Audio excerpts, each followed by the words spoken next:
Strap yourself in, wood were prohibited and available in the state of shop. Hi, I'm Mark Temperato. I love Roto-Toms, and I'm sure many of you do as well. I'm the Guinness World Record holder, and I have over 19 Roto-Toms on my big set, and some up to 18 inches, and I love them amplified. I thought I'd share just a little history with you about them. The creator was Michael Colgrass, right? He made the first prototype from a toy drum in 1951.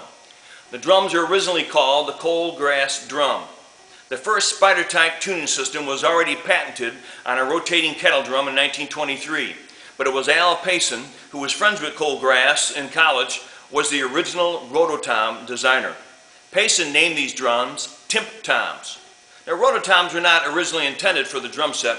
They were created for orchestral music, where lots of drums were needed to be tuned to specific pitches. But Roto-Toms do not have a traditional drum shell, as you can see. Instead, the drum head and the counter hoop are mounted on an aluminum frame through which the tension rods are attached to the bottom frame, which is mounted on a threaded center bolt. What makes the Roto-Toms very cool is that they're rapid tuning system, allowing for instant tuning in a range for more than 1 octave. Now, just rotating the top round frame takes or lowers the tension, thus rising or lowering the pitch of the drum. Now, how cool is that? Let's listen.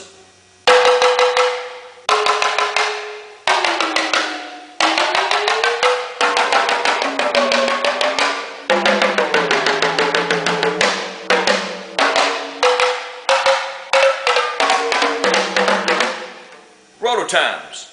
It was later that Remo Incorporated decided to improve upon the design and introduced the Roto-Tom to the market as we know it today.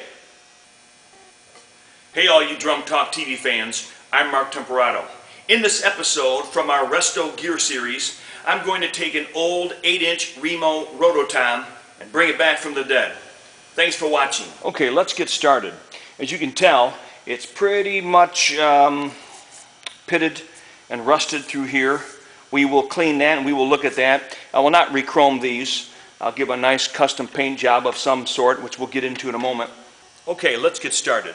Here we have a Remo Roto-Tom 8-inch, and we're going to take it apart, and we're going to take the lugs, we're going to soak them in an oil like rust remover mixture, and then we're going to clean the spokes and clean the rims. We're going to take some steel wool to this and see if the steel wool can get past that rust with a little bit of remover we'll put on there. See how they look before we go to the painting process. So let's take it apart. I use a drill for this, and you can use, of course, a key, which is always safer, because if you go forward with this and you have plastic washers, you will crush them. And so if you really get into it, make a mistake, you can damage it. So you just got to know what you're doing and start out slow, right? Just put it in there and just bring it on out. Okay, take that apart, take the rim right off, start taking the spokes out. Take the spoke right off of here. And we'll take the handle off because we're going to spray that as well. Right here. Then I'm going to start to clean them. I'm going to look at them. I'm going to take the bolts off, all the old washers. I take the old washers right off. Don't need them. I got some new washers right here, and I don't like to mess with washers. So I bring them in here. I'm going to throw a little WD-40 Specialist oil in here. Just sort of cover them, let them know that they're lubricated.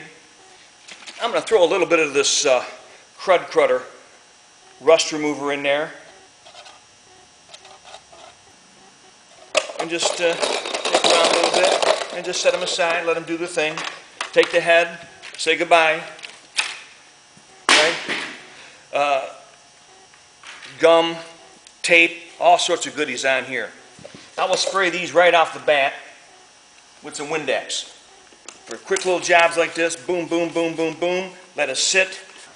So I just go through, I just start cleaning each one and really taking the time to clean each one thoroughly and see where I'm at. And I'm going to go to work on this rim now with some Quad Zero steel wool. Let's see if we get to this rust here. First of all, I look and see if it's damaging the chrome job. As long as it's not damaging the chrome, and just start taking that surface, give it another spray here and there, go in totally, to in and out, do not skimp. Okay, here we are. Cut out the first one, putting it right smack dab over that logo. Okay, these are all ready to be painted. The Krylon Glitter Blast, the Twilight Sky, it's gonna be very cool. So I'm excited about that. We're gonna get right to that. And this should spray nicely. I like it on the stick, right? Because it gives me a lot of different angle possibilities.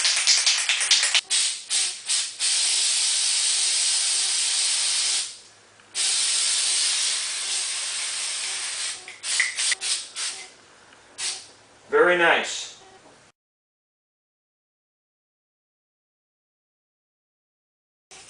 Okay, we're going to put on some Krylon Clear. This will make it nice. Give it a glitter a little bit more. Harden up the finish. Okay, here's the bottom spoke just drying. Okay, everything's been cleaned, painted, ready for assembly. As you can see here, where I took that logo and had it covered for painting, peel that portion off, it came out nice. Let's assemble this. First of all, we get a head. I like the Emperor Smooth White. I use many different kinds of heads. We'll try this one. I love the boxes too that comes in, because you can put the old head in, or you can fly it, like that. Wait for it. Yeah. And we take this baby, and we put it on top of the smaller rim. Then we take the main rim, which is a very cool silver sparkle, right? And then we take the time and we thread this. Then we take the big 8-inch frame and spin this baby down. Okay, when I get this spun into place, not that far down, then I come over, I add the lugs, put this baby right on that middle spoke, and I just line them up and screw them in. I like to screw them probably down to the bottom of the frame. Okay, now that I have it attached, I just give a few little quick ones. Then you just spin it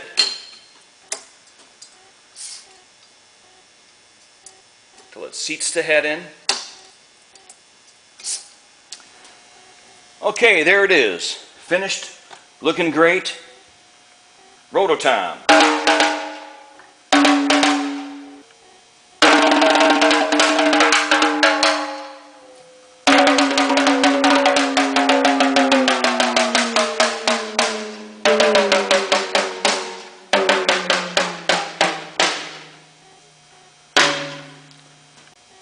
Thanks for watching.